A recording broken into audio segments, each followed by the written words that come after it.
Konsep yang dibawa oleh Sigmund Freud adalah salah satu konsep yang paling kuat mengakar dalam kehidupan masyarakat di Barat. Konsep ini berputar kepada pemikiran bahwa sejarah manusia bermula dari adanya represi. Represi ini tidak hanya menahan aspek biologis manusia, juga menahan aspek mentalitas manusia. Namun, represi ini penting karena tanpa adanya represi, maka manusia akan menjadi makhluk yang tidak terkendali. Selain itu, represi menjadi salah satu prasyarat agar manusia bisa berkembang, dan bisa dikatakan bahwa peradaban manusia yang modern baru dimulai ketika manusia telah mengenal batas dari diri mereka sendiri, dan batas dari diri mereka sendiri itu dikenal melalui represi. Perubahan kondisi insting manusia juga membuat hal-hal yang ada di masyarakat juga menjadi berubah. Perubahan-perubahan itu mengakibatkan munculnya dua paham, yaitu yang pertama pemenuhan kepuasan secara cepat, dan yang kedua adalah pemenuhan kepuasan secara tertunda. Pada awalnya manusia lebih condong untuk menggunakan prinsip kepuasan yang didapatkan secara cepat, namun mereka menyadari bahwa kepuasan yang secara cepat didapatkan itu akan menghasilkan after effect atau dampak yang buruk, sehingga mereka memutuskan untuk mulai merubah pola pikir mereka menjadi pemenuhan kepuasan secara lebih lambat, asalkan lebih aman dan lebih sustainable. Karena adanya prinsip realitas itu sendiri, maka hal-hal yang ada di masyarakat juga semakin berubah. Manusia yang awalnya adalah sekelompok organ yang tidak teratur menjadi satu organisasi yang lebih teratur karena adanya prinsip realitas itu sendiri. Prinsip realitas sendiri ini juga membuat manusia mulai menyadari bahwa ada satu hal yang timbul, yaitu mulai timbulnya kesadaran akan suatu alasan. Alasan itu dalam bukunya sendiri digambarkan sebagai mengapa manusia bisa bertindak seperti ini. Untuk mengoptimalkan alasan, manusia menggunakan perhatian, penilaian, dan ingatan untuk mendapatkan hasil tertinggi dari satu kegiatan. Dan oleh karena itu manusia lama-kelamaan menjadi makhluk yang lebih rasional. Namun, biarpun manusia menjadi makhluk rasional, tetapi ada satu hal yang cukup irasional yang ada tetap dalam diri mereka, yaitu fantasi. Fantasi manusia itu tidak ada batasnya dan kadang melebihi hal-hal yang yang ada dalam pikiran.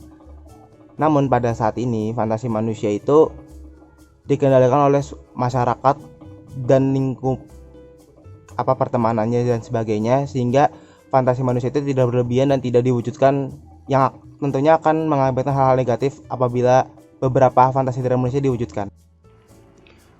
Ya, kemudian saya akan melanjutkan presentasi yang dibawakan oleh teman saya. Jadi saya melanjutkan dari prinsip realitas dan prinsip hasrat ya. Nah, kemudian dalam hal ini Freud mengatakan bahwa prinsip realitas mulai mengganti prinsip hasrat dalam dua tingkatan. Jadi prinsip hasratnya itu digantikan dalam dua tingkatan yang berbeda.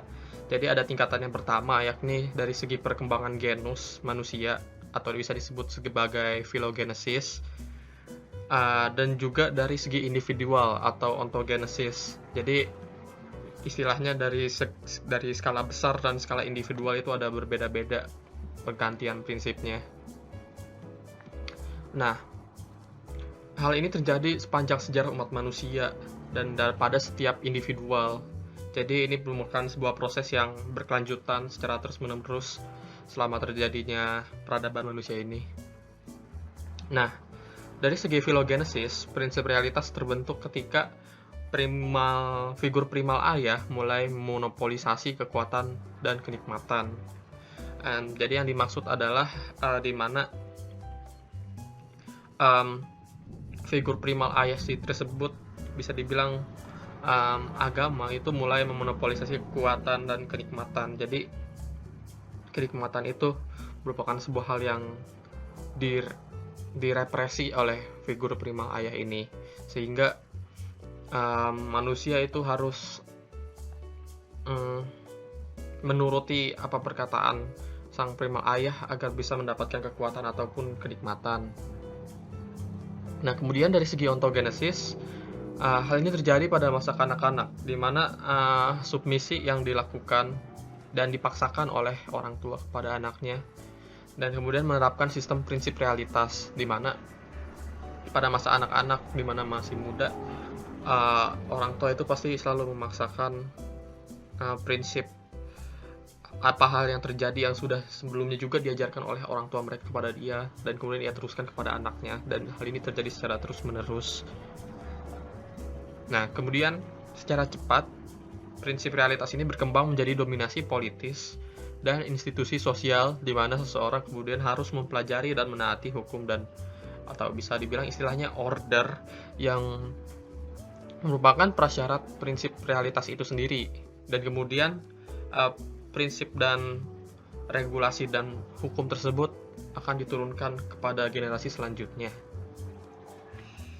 Nah, kemudian prinsip realitas ini harus selalu ditumbuhkan dalam setiap generasi manusia agar proses dan siklusnya bisa berjalan. Sehingga bisa dibilang walaupun prinsip hasrat ini digantikan oleh realitas secara dominan, namun bisa dibilang prinsip kenikmatan ini tidak pernah kalah total, dan prinsip realitas itu tidak pernah mencapai dominasi total atas prinsip kenikmatan. Karena menurut Freud, peradaban itu tidak memberantas sepenuhnya hukum alam manusia, dan apa yang peradaban kuasai dan represikan itu tetap ada dalam peradaban itu sendiri dan menjadi penggerak utama dari perilaku prinsip realitas itu sendiri. Jadi selama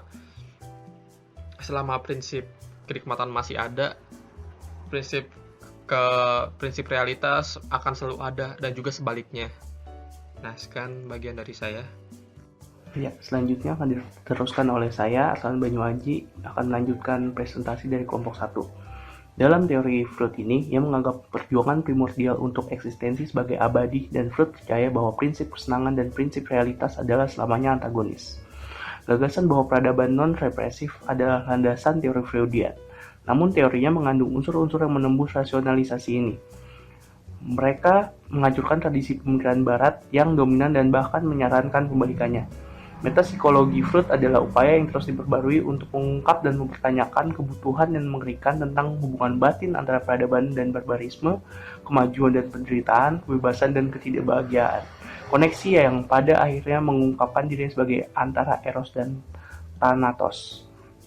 Selanjutnya ada analisis Freud tentang bagaimana alat mental yang represif berlangsung pada 2 tingkatan. Yang pertama ada ontogenetik, yaitu pertumbuhan individu yang tertekan dari awal masa kanak-kanak hingga kehidupan sosialnya yang sadar. Lalu yang kedua ada filogenetik, pertumbuhan peradaban represif dan dari primata gerombolan ke negara peradaban sepenuhnya didasari. Kedua level tersebut saling terkait secara terus-menerus. Keterkaitan ini dilambangkan dalam gagasan Freud tentang kembalinya yang tertindas dalam sejarah. Individu mengalami kembali dan menghidupkan kembali peristiwa traumatis besar dalam pengembangan genus, dan dinamika naluriah mencerminkan sepanjang konflik antara individu dan genus, yaitu antara khususnya dan universal, serta berbagai solusi dan konflik ini. Pertama-tama kita akan mengikuti perkembangan ontogenetik ke keadaan dewasa dan dari individu yang beradab. Kami kemudian akan kembali ke asal-usul filogenetik dan memperluas konsepsi Freudian ke keadaan matang genus beradab. Keterkaitan yang konstan antara 2 tingkat berarti bahwa referensi saling berulang antisipasi dan pengulangannya tidak dapat dihindari. Ya, sekian dari bagian saya.